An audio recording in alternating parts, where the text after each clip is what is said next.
Olá, jovens, profa Deise Lima na área. Olha o sol passando aí, ó, para mais uma aula de física com vocês. Hoje estou aqui com vocês para nós vermos a aula de número 30, pessoal. Olha só, né, quão longe chegamos.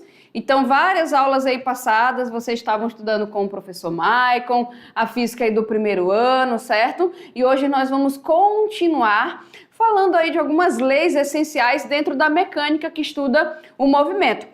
Vamos lá na tela? Então, jovens, olha só, nós vamos falar o que? De leis de Kepler. Vamos falar das leis de Kepler. Nós temos 3 leis aqui de Kepler, que é a primeira lei, a segunda lei e a terceira lei de Kepler. E também vamos falar de uma lei importante para entender a movimentação dos satélites, que é o que? A lei da gravitação universal, tá? Aí já vai entrar quem? Isaac Newton, né? O pai da mecânica, tá bom? Então, jovens, nós vamos começar aqui falando sobre as leis de Kepler. Bom, quem foi Kepler? Nós vimos aí em aulas anteriores algo relacionado, né, a Kepler, por cima, assim, né, o nome dele e tudo mais. Bom, Johannes Kepler viveu ali, ó, entre 1571 e 1630 e ele trabalhou muito na astronomia, tá? Na nova astronomia, e ele propôs o quê? 3 leis para explicar o movimento dos planetas, tá? Então, as leis de Kepler são as 3 leis do movimento planetário definidas por Johannes Kepler, um matemático e astrônomo alemão, tá? Então, ele era matemático, ele era astrônomo, era pesquisador e várias coisas do tipo, né? Porque os caras nessa época, eles não se contentavam apenas com uma formação acadêmica, né, gente? Essas leis foram a principal contribuição de Kepler à astronomia e à astrofísica, tá bom? Que são ramos aí de estudo da física dedicadas, né, gente, aos planetas, aos espaços, tá? E as leis de Kepler, então, eles abriram aí o caminho para os estudos de Isaac Newton, tá certo? Então, olha só, vem aqui comigo, né? De acordo aqui com as minhas pesquisas, né, gente? Então, nós temos aí o quê? Que as leis de Kepler foram fundamentais para o estudo aí de Isaac Newton para formular a lei da gravitação universal. E hoje nós vamos entender, tá? Vou tentar ficar aqui junto com vocês com o slide, ó, vou ficar aqui para o canto, ok? Para nós vermos aí. As leis de Kepler, vamos lá. Quantas são? Nós já vimos que são quantas? 3 leis de Kepler, certo? Fala aí, se você falar Kepler, né, gente, muitas vezes parece um trava-língua, tá? Então, se nascer um L no Kepler, né, perdão, tá, gente? É porque às vezes fica um trava-língua. Quem propôs as leis? Foi o astrônomo alemão, matemático, Johannes Kepler, né? Carinhosamente aí para os mais íntimos conhecidos como Kepler.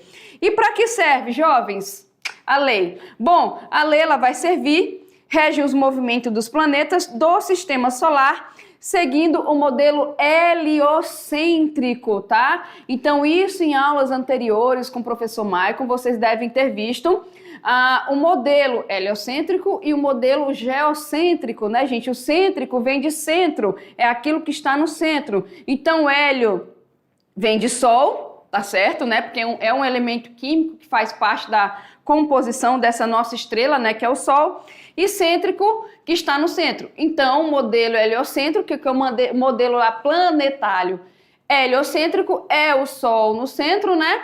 E a Terra e os demais planetas estão ali orbitando, estão girando ao redor do Sol, tá certo? Bom, a gente já viu que são leis que regem aí o movimento dos planetas, que são 3 leis, e que foram propostas aí pelo alemão Johannes Kepler. Então vamos começar a entender como é que funcionam, gente, essas leis aí. Então nós vamos começar pela primeira, tá?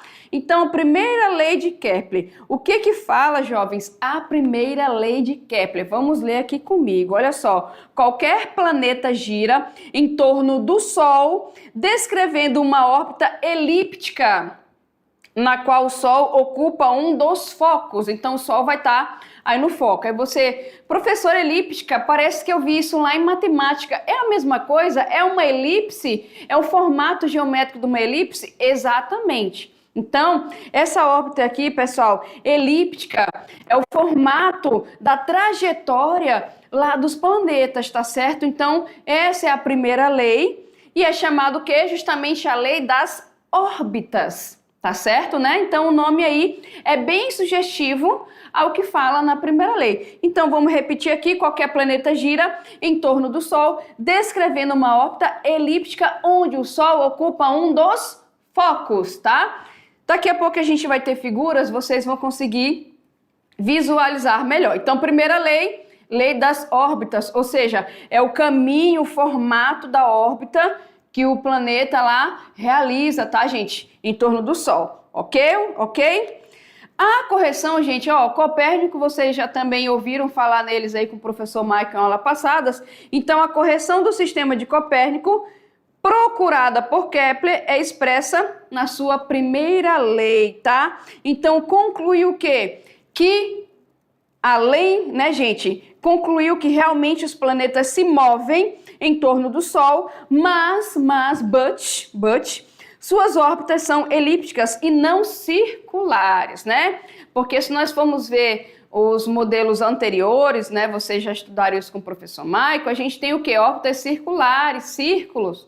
Então, a correção da órbita, ou seja, desse formato, foi feita nessa primeira lei de Kepler aqui e fala justamente que essa órbita ela vai ter um formato elíptico, tá? E, além disso, o quê? Ele verificou que o Sol está em um dos focos dessa elipse. Porque uma vez que você tem uma elipse, nós vamos ver, a gente pode determinar o quê? Focos para essa elipse, tá certo? Então vamos ver, pessoal, o desenho aqui, olha só. Tá vendo o formato da elipse meio, né, um círculo meio achatadinho, né? Então isso aqui, vocês já viram lá em matemática também, é uma elipse. E aqui, pessoal, é o formato da primeira lei de Kepler, tá certo? Então tá aqui, ó, na elipse eu tenho dois focos, um foco, outro foco bem aqui, e o Sol vai ocupar um desses focos, tá certo? Então eu coloquei aqui, ó, no primeiro foco, o Sol tá aqui, e aqui é a órbita que os planetas, o que, vão descrever essa trajetória. Fechou, jovens? Então tá aqui, resumida em desenho, a primeira lei de Kepler, ok? Bom, nós vimos a primeira, a lei das órbitas, e essa lei aqui tá corrigindo a forma da órbita, né? Lá de Copérnico, de Nicolau Copérnico, que falava que é circular, aqui a gente está corrigindo. Bom, pela ordem aí, depois da primeira vem o quê? A segunda lei de Kepler, né, gente? Então, na segunda lei, o que que fala? Ó, vamos ler aqui comigo. A reta que une um planeta ao Sol, eu tô falando de uma reta, né? A reta que une um planeta ao Sol varrer como se passasse, né, gente? Áreas iguais em tempos iguais. Aí, professora, eu não consegui entender muito bem. Vamos ver isso através de desenhos, tá? Essa lei aqui, jovens, é chamada o quê? Lei das áreas. Lá era lei das órbitas, aqui vai ser lei das áreas, tá? Pelo desenho vocês vão entender o porquê nós chamamos de lei das áreas, ok? Porque quando a gente passa essa reta, pessoal, que tá aqui, é uma reta que varre, né? Ou seja, tu pega lá do foco e você coloca uma reta para fazer essa varredura aí, o que que vai acontecer? Você vai formar áreas. É por isso que é a lei das áreas, tá certo? E aqui, pessoal, nessa segunda lei, o Kepler pôde ver que quanto mais perto do Sol o planeta, né, está orbitando, vai ser o que? Mais rápido os planetas vão estar o que? Se movendo, tá, gente? Se movimentando. Então, isso quer dizer o quê?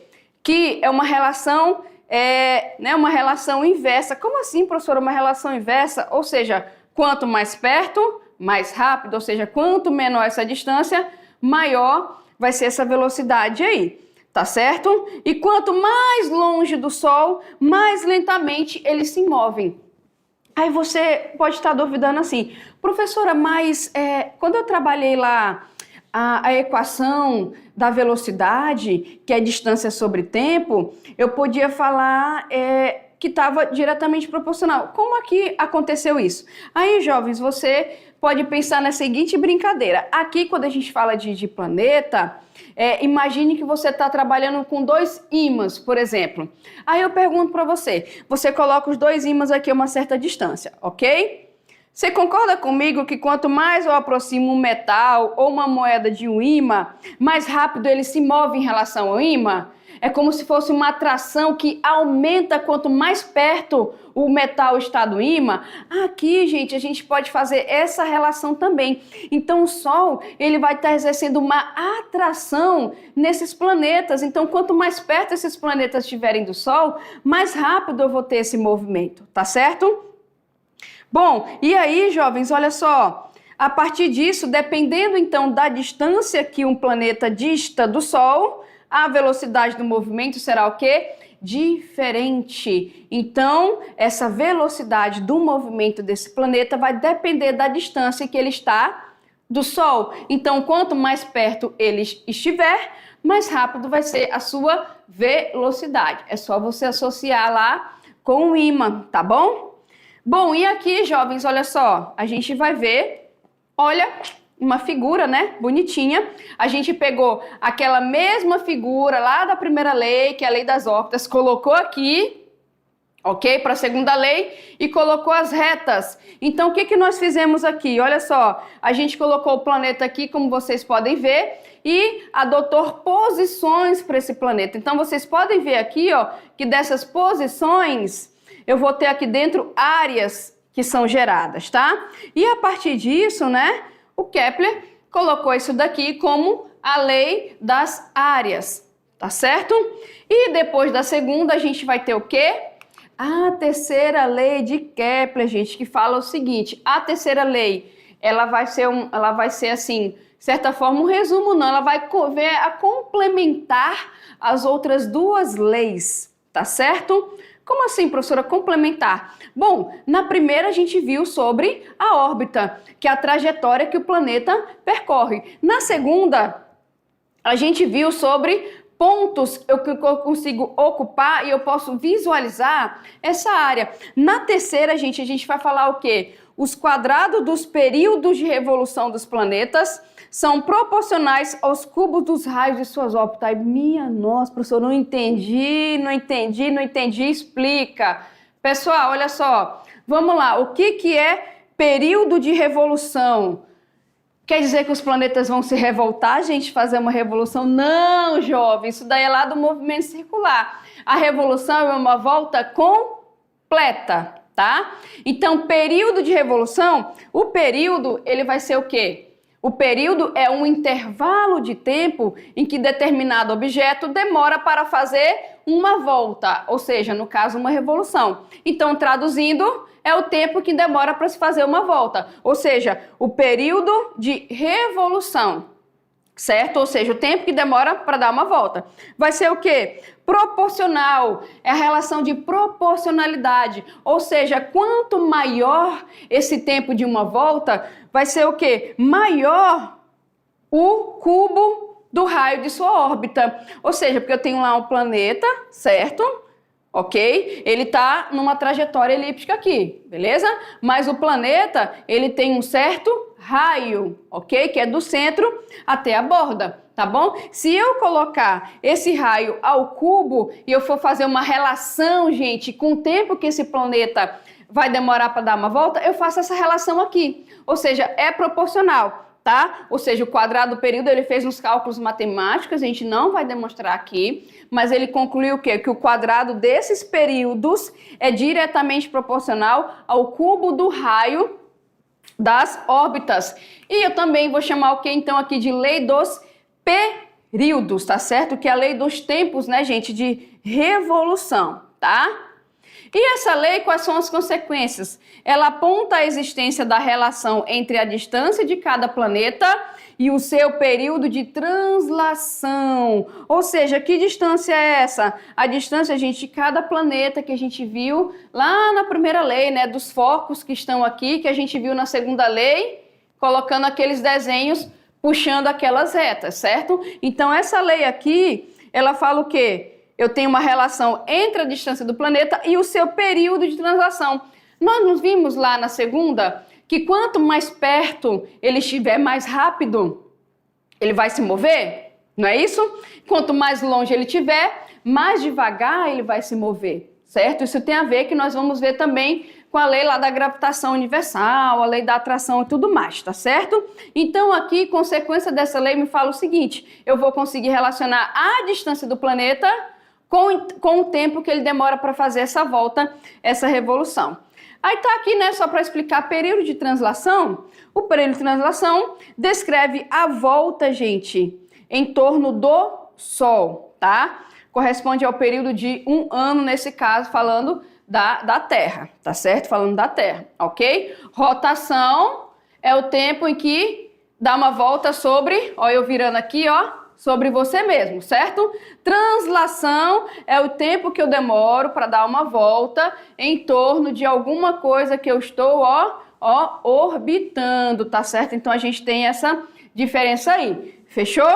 Bom, nós falamos da primeira lei, lei das órbitas, segunda lei, lei das áreas, terceira lei, lei dos períodos, certo? E aqui a gente viu que a gente pode, a partir dessas leis, fazer essa relação. E matematicamente, jovens, como é que isso fica? Ó, vai ficar nesse formato aí, tá? Isso implica o quê? Ó, a terceira lei de Kepler é descrita da seguinte maneira. O K, certo? O que vai ser o K? É uma constante que vai depender da massa do Sol, tá? É um valor de uma constante aí que vai depender da massa do Sol, ok? Professora, mas como assim uma constante? Porque vai depender, gente, do raio médio da órbita, vai depender do planeta que a gente está trabalhando, tá? Então, cada relação, cada planeta, dependendo da distância em que ele está, como a gente viu anteriormente, e do seu período de translação, a gente vai ter uma constante, tá bom? Que vai depender da massa desse planeta também. Então, matematicamente, essa lei vai ser o quê? Ó, tá ali. O quadrado do período dividido, olha só, pelo quê? O cubo do raio. Se eu multiplicar esse x, esse cara aqui, t ao quadrado, vai ser igual ao quê? A k vezes r ao cubo, ou seja, diretamente o quê? Proporcional. Vamos ali no quadro rapidinho que eu vou mostrar isso para vocês, tá? Então, jovens, olha só. Se a gente for ver aqui, ó, deixa eu pegar aqui meu pincel. Se eu for multiplicar isso aqui em x, opa, volta, ó o spoiler, né? Volta. Deixa eu pegar aqui, ó o spoiler. Aqui, deixa eu pegar uma canetinha, deixa eu escolher uma cor. Vou escolher verdinho, pronto. Então aqui, ó, eu coloco um aqui. Verde não foi muito boa ideia não, né, gente? Mas vamos seguir, ó. Multiplica aqui em x, tá vendo, ó? T ao quadrado é igual ao quê, jovens? K vezes R ao cubo. Olha só, a lei aparecendo aqui, ó. O período da revolução ao quadrado é diretamente proporcional ao cubo do raio da órbita. O que é diretamente proporcional? Porque ambas estão no numerador. Então, ó, aqui o denominador é 1, aqui também. Ou seja, se o raio da órbita aumenta, o período de revolução também aumenta. Se o período de revolução, fazer um comparativo, é maior, significa que o raio é maior. Então, isso é uma relação direta aí de proporcionalidade, tá? Então, tá ali, ó, o tempo de translação do planeta, o raio médio das órbitas planetárias e a constante que depende da massa do Sol. E aqui, olha só, uma tabelinha bonitinha, fazendo umas relações, certo? Dos planetas. Então, tem o Mercúrio, Vênus, Terra, Marte. Como Plutão tá longe, eu vou demorar para falar o nome dele. Não, gente, brincadeira. Então, olha só.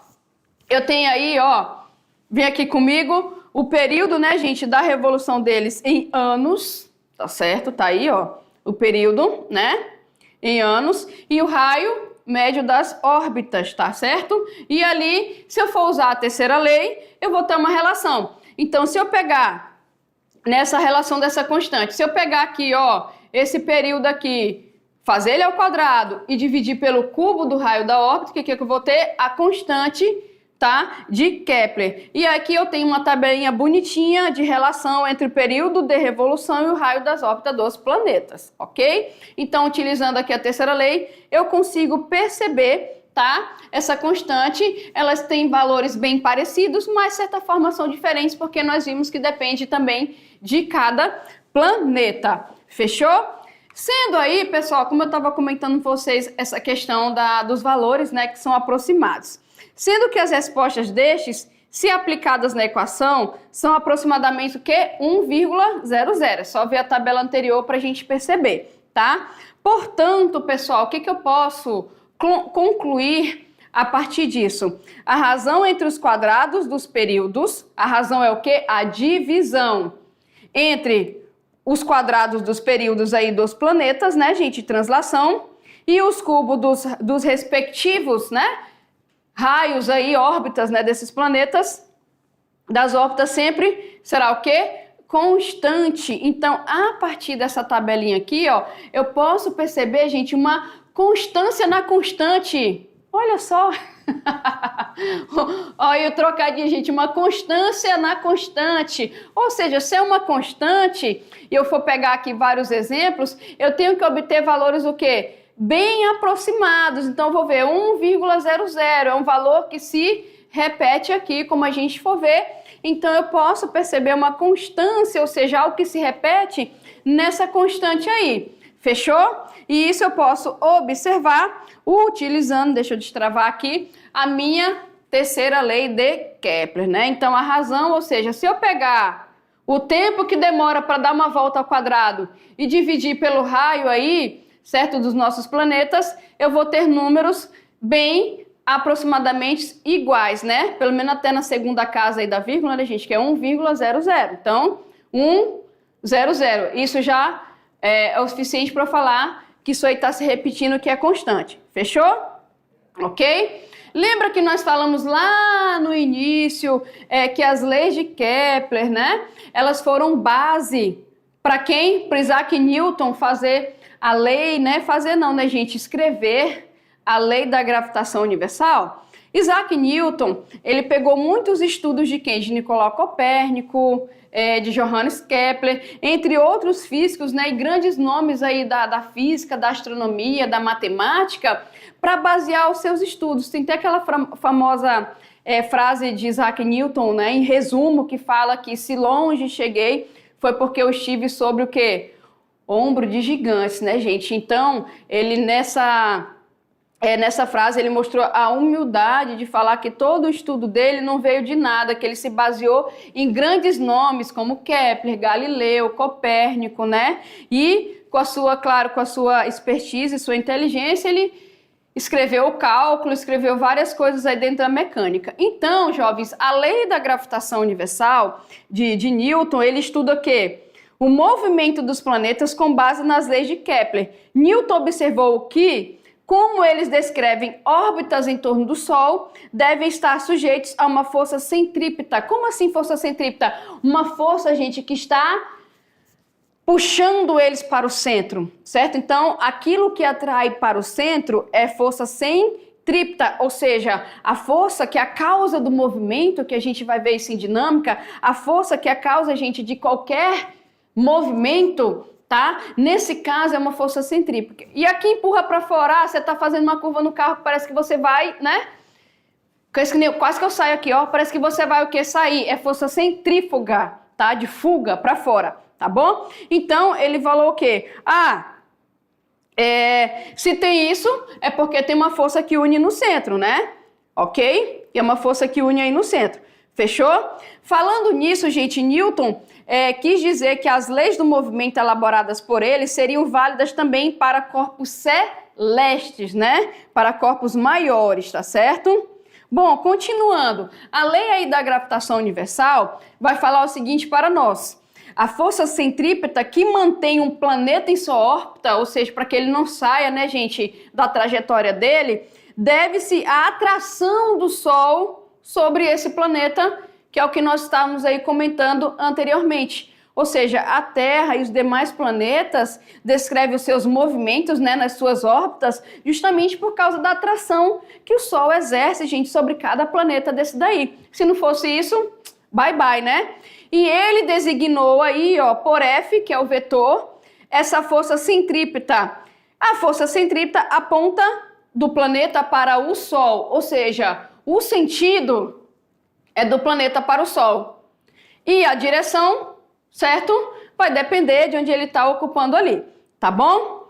E a lei, pessoal, então, da gravitação universal, o Newton viu, então, que a Terra atrai a Lua com uma força de mesma natureza que o Sol atrai os planetas. Então, ele percebeu uma relação entre essa atração, ou seja, os corpos celestes, né, os corpos, né, gente, sendo aí satélites no caso da Lua, planetas no caso da Terra e entre outros, né, e uma estrela como o Sol, que tem uma certa massa, vai exercer uma atração um sobre o outro.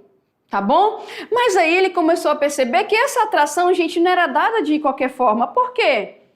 Porque no Kepler não falou que a constante lá não vai depender da massa. Então a nossa atração gravitacional aqui, essa força de atração gravitacional, também vai depender da massa. Porque eu tenho planetas com massas X, eu tenho planetas com massa Y, o Sol é aquele que tem maior massa, certo? Então ele começou a perceber, gente, que essa atração vai depender o quê? Da massa. Ele também percebeu lá da lei de Kepler, né? Lembra da velocidade? Quanto mais perto está, mais rápido se movimenta. Então ele também percebeu que essa atração também depende da distância, tá certo? E ele percebeu também que essa atração vai depender de uma constante de gravitação, certo? Para a gente fazer ajustes no cálculo. E a partir daí, ele formulou a lei da gravitação universal, jovens, que me fala o quê? Que dois corpos aí quaisquer, pode ser dois planetas, né? Um satélite, um planeta, a estrela e um planeta, enfim, dois corpos quaisquer se atraem com uma força F, denominada força gravitacional, cujo valor é dado pela mesma expressão matemática da força entre o Sol e um planeta. Olha só que interessante. Então tá aí a nossa expressão. Então eu vou pegar M1 e M2, as massas desses corpos, certo? G é a nossa constante, chamada constante da gravitação universal, para corrigir aí alguns cálculos, ok? E ela tem um valor específico, tá, gente, que Newton calculou, que eu coloquei na tela para vocês. 6,67 vezes 10 a menos 11. Ó, a massa está elevada ao cubo, certo? Quer dizer, a distância está elevada ao cubo. A massa, ela é inversa, né, gente? Por isso está menos 1, ou seja, ela fica na parte de baixo da fórmula, tá? E o tempo também, tá bom? Então, se a gente for ver aqui, ó, como é que eu posso ler essa expressão? A força é diretamente proporcional à constante da gravitação, diretamente proporcional às suas massas, ou seja, quanto maior a massa, maior essa força, e é inversamente proporcional ao raio, ou seja, quanto mais longe tiver o objeto do outro, é só lembrar da associação do ímã, quanto mais longe tiver esse objeto, menor vai ser essa atração, essa força de atração. Fechou? E aqui eu vou colocar o que eu falei para vocês, ó. G é a constante de gravitação universal, M é a massa do planeta menor, M vai ser a massa do planeta maior, tá? Ou M1, M2, ok? E o R é o raio entre o Sol e o planeta, que é a tal da distância. Fechou? E essa equação, pessoal, vai dizer o quê? A força de atração do Sol, né, exerce aí sobre um planeta é proporcional ao produto de suas massas, como eu falei, quanto maior a massa, maior essa força de atração, né, que é exercida, e inversamente proporcional à distância. Então você, professora, é por isso que quem está mais perto parece que faz um movimento mais rápido, né? Os planetas que estão mais perto e os que estão lá distante para dar uma volta em torno do Sol demora mais. É por causa dessa atração? Exatamente, tá, pessoal? É por causa aí dessa atração. Fechou? E aqui, movimento dos satélites. Como é que a gente pode, pessoal, classificar esse movimento aí de um satélite? A gente sabe que hoje em dia a gente tem vários satélites, né, que estão orbitando o nosso planeta, e também a Lua, gente, é um satélite, né, natural, nosso satélite natural, o único que a gente tem, né? E a gente pode definir um satélite como um objeto que se move ao redor de um planeta, descrevendo trajetórias elípticas ou circulares. Isso é um satélite, tá? Então tudo que orbita o seu principal, que é um planeta, por exemplo, eu posso chamar de satélite, tá? Então, tudo que está orbitando o planeta Terra, eu posso chamar de satélite, fechou? E a Lua é o nosso satélite natural, tá, gente? Naturation. Mas existem os satélites também artificiais, que são aqueles que são produzidos pelo homem, fechou? Bom, o movimento, pessoal, dos satélites aí ao redor do planeta obedece às leis de Kepler e também da gravitação universal de Newton, tá? E considerando aí, ó, o planeta da figura com massa M, por exemplo, que é a massa do maior, que é o planeta, e um satélite aí de massa Mzinho, né, gente, que é o que? A massa menor, em órbita circular, e o raio, tá, gente, R em torno desse planeta. Podemos obter a velocidade do satélite, que essa velocidade vai ser o quê? Quanto mais perto estiver, né, do de massa maior, maior vai ser essa velocidade, tá? E eu posso obter isso utilizando aí conceitos da lei da gravitação universal e uma expressão para o período, né, gente, através da terceira lei de Kepler, tá certo? Olha só, a expressão aqui são só demonstrações matemáticas. Eu peguei aqui, ó, a lei da gravitação. Eu peguei também, olha só, a lei, né, gente, da nossa força centrípeta aí, ok? E fiz uma relação matemática e cheguei na velocidade. Como é que eu posso olhar e ler essa velocidade? Que a velocidade desse nosso satélite aí vai depender do quê? Da gravitação universal, que é a constante da gravitação universal, vai depender da massa do planeta maior, dividido o quê? Pela distância, que é o raio, fechou? Essa aqui, tá bom? Que a gente pode fazer a utilização, ok? E aqui, pessoal, fazendo mais umas demonstrações matemáticas que a gente não vai se aprofundar nisso, eu peguei aqui, ó, a velocidade que eu acabei de calcular anteriormente, peguei a velocidade no movimento circular, substituí, tá? Substituí e obtive essa equação. Para que a gente vai usar essa equação, professora? Para calcular o tempo de revolução, ou seja, o período de revolução. Fechou? O período de revolução eu vou calcular. Vai depender o quê? Do raio, vai depender da constante universal e vai depender da massa do planeta que o satélite está orbitando, não da massa do satélite, e sim a massa maior, que é do planeta. Fechou? E aqui, pessoal, olha só que interessante. Se eu pegar aqui, ó, o período que eu acabei de achar e substituir aqui o T pela equaçãozinha de Kepler, eu vou achar a relação da constante, olha só para a gente voltar aqui na constante, tá? Então eu fiz uma definição como essa constante aqui e eu vou obter a terceira lei. Isso aqui só foi, ele colocou a gente para provar que ele obteve a lei da gravitação e suas consequências a partir da terceira lei de Kepler, tá? Mas o que a gente vai usar são mais a da gravitação, a da velocidade e a do período, fechou? Para fazer alguns cálculos aí. Por exemplo, nesse exemplo aqui, ó, vou ler com vocês aí no quadro, vamos lá? Ó, se eu tenho um planeta Marte, está a uma distância média de 2,3 vezes 10 a 8 quilômetros do Sol, sendo, gente, 6,4 vezes 10 a 23 quilogramas a massa de Marte, e aqui, ó, 2,0 vezes 10 a 30 quilogramas a massa aí do Sol, tá? O que eu quero calcular? Determine a intensidade da força. Ah, professora, então se eu tenho a constante, eu tenho as distâncias e as massas, é só eu substituir? Exatamente, pessoal, ó, tá aqui a distância em metros, tá? Vou colocar ela em metros aqui, ok? Como é que eu faço para colocar em metros? É só tirar o K e colocar 10 a terceira ou 1000, tá certo? Então tá aqui, ó, vou pegar, eu tenho uma força de atração aqui, né, gente? Então, ó, eu vou usar a expressão matemática da gravitação universal, tá aqui a distância. Vou trocar o K, que nem eu falei pra vocês, ó, troquei, tá aqui, ó, por 1000, certo? E depois eu só somei esses dois aqui. Fechou? Que dá 11. Pronto, vou usar em metros aqui, porque eu tenho que usar em metros, tá? Substituindo, tá vendo? Ó, coloquei o G aqui, ó. Coloquei a massa menor, coloquei a massa maior e coloquei a nossa distância ao quadrado.